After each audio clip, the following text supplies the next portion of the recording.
maybe on paper here or there, but not in operation. A depressed labor market is unorganized, but low wages means high profits. And so you have outsourcing, you have General Motors, ITT. I was looking at, I think it was El Salvador. General Motors is in El Salvador. ITT, General Electric, Firestone. I said, what are they doing in El Salvador? What's in El Salvador? Sugar, bananas, some other things. What are these companies? Well, there's that human labor. So they do what they call outsourcing, which is they bring all the materials down and they pay the workers so poorly that it's actually more profitable. It covers all the transportation expense and everything else. And these workers make things, everything from rubber tires to auto engines or electronics and things of that sort. And this affects the good-paying jobs, the blue-collar jobs at home. They disappear. They go off elsewhere, which undoes years and generations of struggle. Nike is a very good example. Nike has pretty much closed every single factory it ever had in America. Why have a factory in America where I got to pay workers $12, $13 an hour and give them all these benefits and everything else, when I can go to Indonesia and pay them 12, 13 cents an hour? You know, that's really making it. And don't think Nike goes all the way there to do the cheap labor so that they can come and sell you a more reasonable shoe. They still charge you $150, $200 or more for a pair of shoes. It's the right premier brand or something. So what U.S. labor is told is tighten your belt, work harder, faster, for less, in what is an increasingly competitive global market. You just got to be more productive. And so everybody's ratcheting down to the lowest common denominator. In fact, the productivity of U.S. workers is very high, so it can't be that they're just being lazy and not able to compete as well. If we stop suppressing labor abroad, and by saying we, if the ruling plutocrats did that, they could improve wage and work conditions in those countries, lift them up closer to the U.S. level, or better yet, the Western European level, rather than trying to lower everyone's level down to theirs. In 1991, I called it the third worldization of America. Today, I would call it the third worldization of everywhere, including Europe. They've been trying to do something of the same kinds of cutbacks in European countries. Sarkozy in France, for instance. And by the way, the French worker with 5 weeks vacation compared to the average American worker of 1 week, if he even gets a vacation, the French worker with 5 weeks vacation, with guaranteed health insurance, with all those things, has a higher productivity rate than the American worker. That you can find in Jeremy Rifkin's book, I believe. The established ideology also says that capitalism creates prosperity. Look at North America. Look at Western Europe. The bastions of capitalism, they are the bastions of prosperity. We have been hearing that all our life. The capitalist countries are the prosperous ones. All our life we've been hearing that. Now I would like you to give me 15 seconds to undo that lifetime of propaganda and show you that that's not true. It goes like this. That is a very selective view of capitalism. My argument is that class wealth creates poverty. Here's how it goes.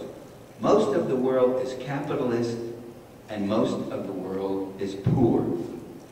Most of the world is getting more capitalist and most of the world is getting poorer. So, capitalist works best for the capitalists in capitalist Indonesia, in capitalist Nigeria, in capitalist Liberia, in capitalist Mexico and El Salvador, in capitalist Philippines and Thailand, go all over the world. These are all capitalist countries. These are all products of capitalist investment. Profit margins are high, unions are weak or non-existent. The third world is not underdeveloped, it's overexploited. It's not allowed to develop. And this is happening again and again. It's happening right now today with chocolate, beautiful dark chocolates that we get. I'm a proud member of the Berkeley Chocolate Club up in Berkeley. It's the only totally frivolous thing I do in my life. We sit once a month, we meet and we taste these exotic dark chocolates, and we make all these elaborate judgments, and it's totally ridiculous and fun. But we've also been researching this chocolate, and my son just had a lead article in Fortune magazine on the cocoa growers in places like Africa and the Ivory Coast and these places. And what you find is the attempts by people in interest in Africa to develop and make the chocolate are thwarted. They're suppressed. Cargill and Hershey, they don't want to buy chocolate from you. They want to buy the raw materials. They make it. They get the markup. They get the enormous profits on it. It's the same with, when there were people in Africa who used to make hides, finished hides, and they would export them to the industrial countries. And then after a while, they started making very finished quality leather. And then after a while, they started making leather goods, like purses and shoes and these things. That got smashed. That got free traded out and dumped on, and the West came in and undersold them and squeezed them out and the like. So these countries can't develop. Every time they try to develop, there's a wonderful quote. I don't have it here. I wish I did. I didn't know I was going to go into this digression, but by Frederick Engels, Karl Marx's collaborator.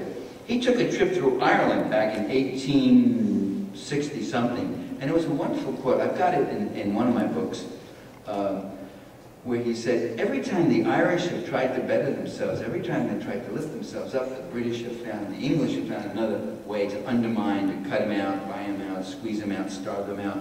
And so they've been kept in this state.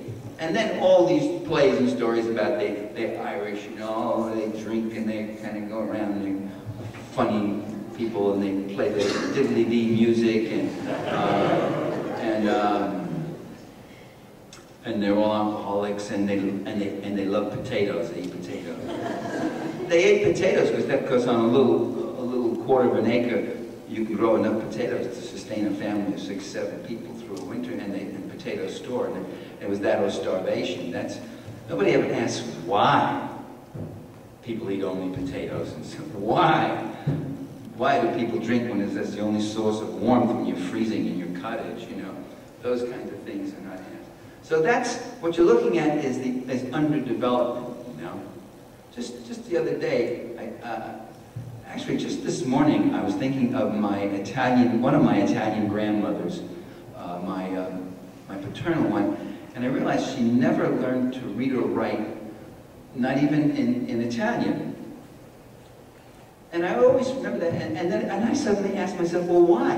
Why was that so? And it led me into a whole spin of insights into the conditions of her life and the incredible poverty she had in the old world, and what she faced also in the tough blue-collar neighborhood we lived in New York, where her life was in the kitchen and such. She never had the opportunity or the conditions that would allow for literacy. And these are the things we've got to do, is start asking, why is this? Instead of just labeling it with an implicit notion that there's a deficiency in those who receive the label.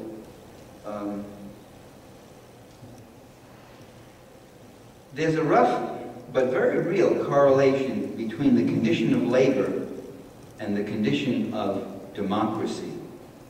The growth and extension of labor's rights brings a growth in substantive democracy. And democracy, remember, is not just procedural democracy, free rights, assembly, periodic elections, and that stuff. Democracy also must it must have a democratic output. It must answer to the needs of the people. So I make a distinction between procedural democracy, or electoral democracy, and substantive democracy, or economic democracy.